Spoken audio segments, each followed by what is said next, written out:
Welcome back to the Billabong Pro, Jeffreys Bay for 2011. It is Sunday, July 17th, around about 7 a.m, day 4 of the waiting period.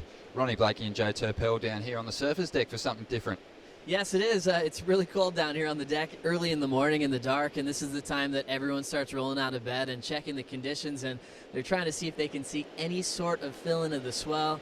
We weren't expecting that big push yet, but it'll be interesting to find out what's going to be the official call today. We had a look out there this morning, Joe. Not a lot of light, but not too many waves rolling down the point at this stage. Yeah, it's looking a little bit slow. They made that decision yesterday to kind of call the day off, and I think a lot of the surfers were kind of happy to kind of take a day to themselves. I know some of the guys, I think Bede Durbridge went to one of the wild animal parks and kind of checked out this beautiful place that, just there's surf here that's obviously phenomenal. That's the main reason we're here, but the whole town in general, it's a pretty amazing place. Yeah, I went with Bede and the boys yesterday over to the Lion Park, patted a few of the kiddies, the 11-month-old cats. Mate, they could take your throat out. They sure can. Don't be fooled by those little kitties. Yeah, it's a pretty cool thing to check out. And also, the township. I think Parko went up there and had a pretty moving experience. Oh, really? I'm sure we'll hear more about that during the waiting period. But just looking through the draw, let's have a look at some of these matchups for the second round. Unbelievable.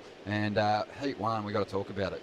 Oh, Heat 1 is huge because Kelly Slater, still being in Fiji, still hasn't shown up yet, and we kind of been following him on Twitter, and we got an email from Sean Collins the other day kind of saying, hey, he's been scoring out there, and he might have timed it right because at the moment it's still flat, so he's still in a position where he might be able to show up later in the week. Yeah, well, he's up against Sean Payne, the wild card, who progressed through the Von Zipper Super Heat to get his spot in the main event. Sean will be hoping Kelly doesn't turn up because he's guaranteed to get himself into the third round, and it's going to be really interesting to see what happens there. Keep going through the draw for us there, Joe. Taj Burrow is kind of in a rare position, being in the second round. I think it's going to be kind of interesting to see how he's going to bounce back. He was going for the big punts on the inside, wasn't able to complete any of those aerial finishes, and Jadson Andre sent him to that second round. So we'll see if Taj can kind of fight back and get himself into the third round. We see him there getting stuck on that first turn. Got a nice hack, good recovery, but as he got down to this inside section, he wanted to get that big punt. Good carve back, so he's still looking sharp, but right here, if he could have pulled a couple of these punts, he would have guaranteed himself into the third round, Ronnie. Yeah, he's got a really tough draw too, up against Sean Holmes, and we're having a look at Sean Holmes now. Even on a smaller day, Sean's able to connect with really good waves, and he doesn't need much of a wall to get those big, stylish carves happening. Oh, yeah, just probably the best guy at picking the waves out there, and he can also find tubes even in onshore conditions at Jeffreys Bay. But look at that flow, just off the bottom and off the top. Never looks like he is trying to do too much, Ronnie.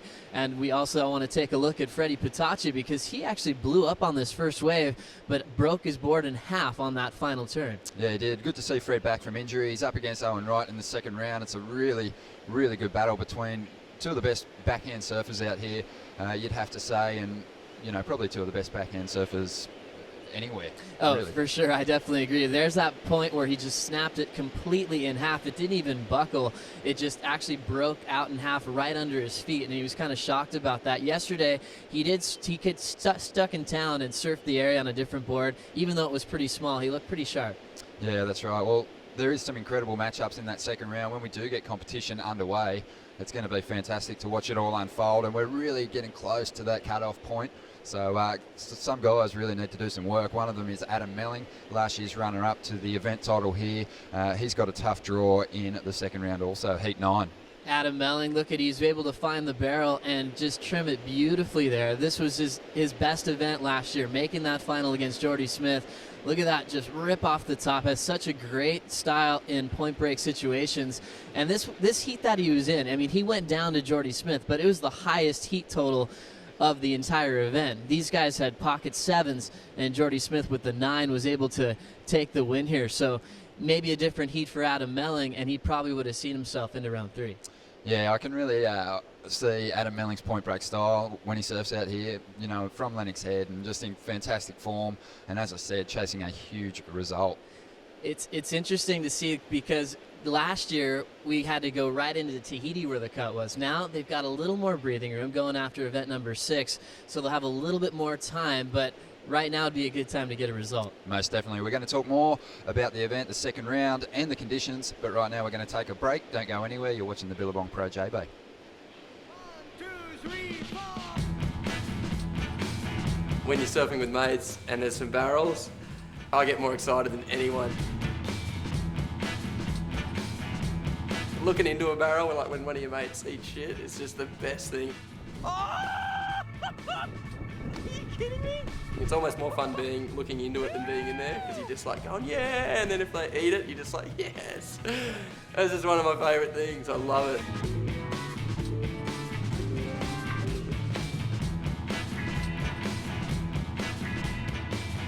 I surf because there's nothing better than getting crazy barrels with your mates.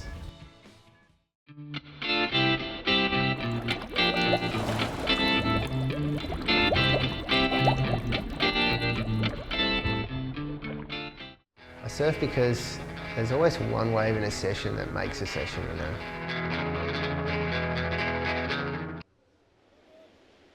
Welcome back. You're watching the Billabong Pro J-Bay. It's Sunday, July 17th, just after 7 a.m, day 4 of the waiting period, and it's time to get the official call from Adam Rapogel and Luke Egan. Right on, Ronnie. Thanks, Joe. Right down here with Luke Egan right here, day 4, 2011 Billabong Pro J-Bay. Luke, it looks a little smaller than even yesterday and a little colder as well. What's the forecast looking and what's today's call? Yeah, it's way colder than yesterday and the swell has dropped. If you're up in the Durban area, it's picked up about 6 to 8 feet last night, so we're hoping maybe we get a push from up there, you know, a little thing that wasn't really forecast, but unfortunately it hasn't showed up, so Connor's director, Greg Stebbin and Richie Porter and Kieran Perro, the service rep, they've all decided to have a day off and come back tomorrow. Still looking good at the end of the week for a Thursday, Friday, and maybe, you know, when we have to finish on the weekend, so still got our fingers crossed that all works out and we can get this thing going. Awesome, Luke. Like you heard it right there. We're going to have a lay day today, but fortunately for me, I'm about 2 feet tall, so I'll be out there surfing those little drizzlers along the rocks. For Ronnie, Joe, back to you guys.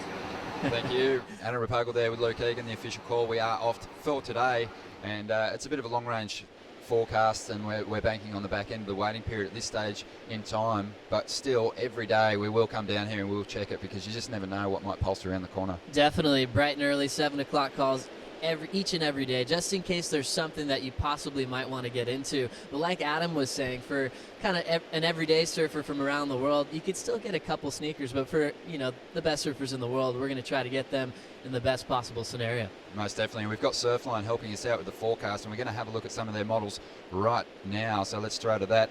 We're going to look first at the Surfline 7-day forecast, which shows a small southwest swell for Sunday afternoon through to Monday morning. Very small surf will prevail Tuesday through Wednesday, and a swell could start to show as early as Thursday, so stay tuned for that.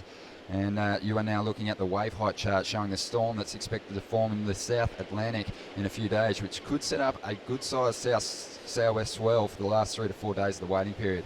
We're really banking on that at this stage, and you can kind of see just from compared to yesterday, a bit of that colour's kind of gone out of that map, which is not a great thing, but there's still plenty of red, which indicates a fair bit of swell. You're now looking at the Surfline 14-day forecast displaying the new runner south to southwest swell, possible for the end of the contest waiting period, and that's what we're really banking on. But in the meantime, getting down here early is absolutely imperative, because we want to check to see if there's anything contestable, because if we can get that second round out of the way, we'll be looking really good for the back end of the waiting period. It'd be great just to be able to count on those last few days, going right down to the wire, the 24th, the last day of the waiting period. One of the key notes that Kevin Wallace from Surfline was talking about is, you know, you want to see those big blobs stick around for a few days. Even though it is changing a little bit, it's a positive sign that is still lingering on the map at this stage.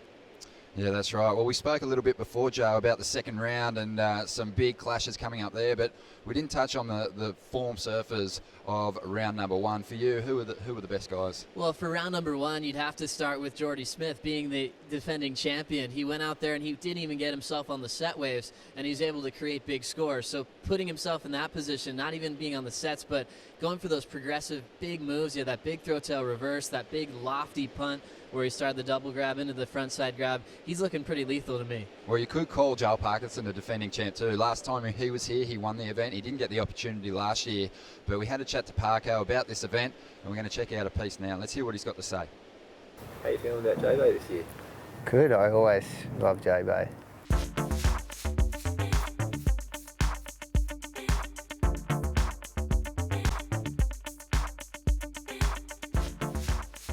J-Bay's probably one of my most special events. I've won there a couple of times, and I just have that real kind of like I get jittery feelings when I think about it.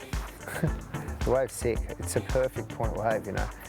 Any wave that you can go as fast as you can on the board and turn and carve, and I guess it's the closest thing to snowboarding powder.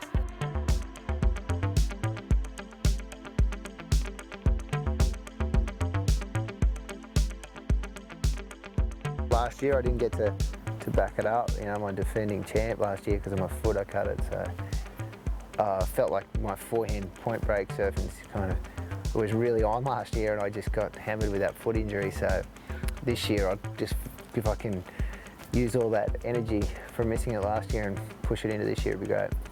It's one of those places that if once you get down, you know, you get it down trying to surf the place, and it kind of, you never really forget. Every wave you can kind of read quite well, and you can surf it well. So I can't wait to just get there and, you know, get on a big 6-foot J-Bay face and start flying down the line.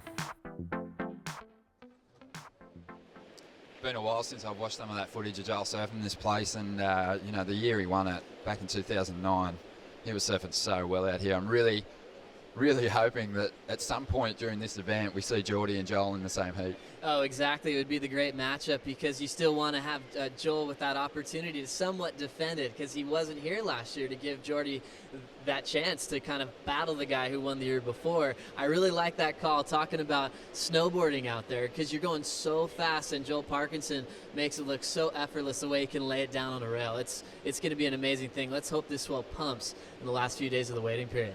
Well, more of the morning show to come in just a minute. Don't go anywhere. You're watching the Billabong Pro J-Bay.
Welcome back to the Billabong Pro Jeffreys Bay. It's day 4 of the waiting period. If you've just joined us, the official call has been made. We're going on hold. No second round today. Yeah, so it's not going to be the day to, you know, maybe surf around in the area because it's pretty flat. But a lot of the guys have actually been traveling outside of the zone, surfing some of the beach breaks that you can kind of get on their own and find some waves. So these guys they've been exploring, Ronnie. Yeah, I'm sure we'll see some behind-the-scenes footage on the Billabong Pro website, so stay tuned for that. But right now we're going to check out a little clip about what it means to win J-Bay. We've spoken to the world's best surfers, and this is what this contest means to those guys.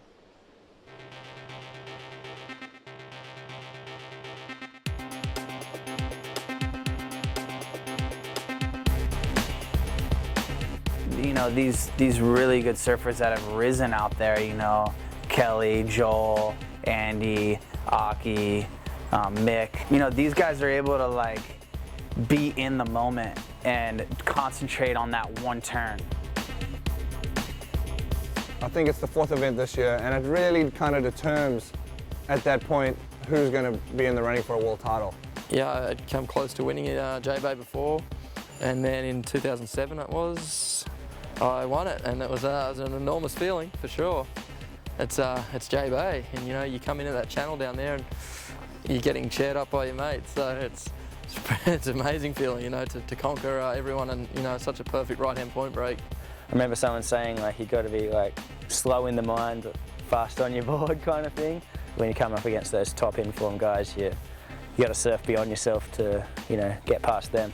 For me, it was to win J-Bay is one of those things that you always remember, you know, especially when it's perfect and the waves are pumping.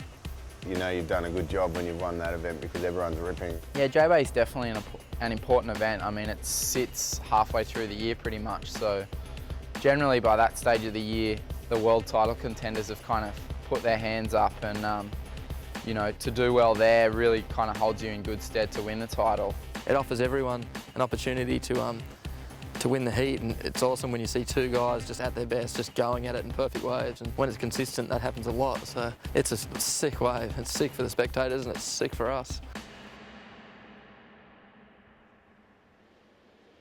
Certainly one of the more favoured events on the ASB World Tour schedule.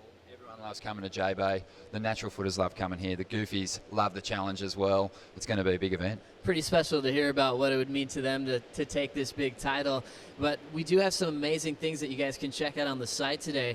We do have the WTA Nixon watch on the line. At the moment, Jordy Smith is in the running, but just with one round complete, it's up for grabs. We've had past guys win it like Dane Reynolds. Taylor Knox has won. Kelly Slater has taken that $10,000 custom watch from Nixon. But a really cool thing that you guys can do when the competition starts again, if you're a big fan of Twitter, follow us on Twitter and then send your tweet and hashtag Billabong Pro, and you could possibly win a Billabong SGX Zero wetsuit if we mention your tweet in a heat. So pretty exciting stuff going on. Also check out the Heats on Demand to check out the best moments of the opening round. Those highlights will be there to see throughout the day.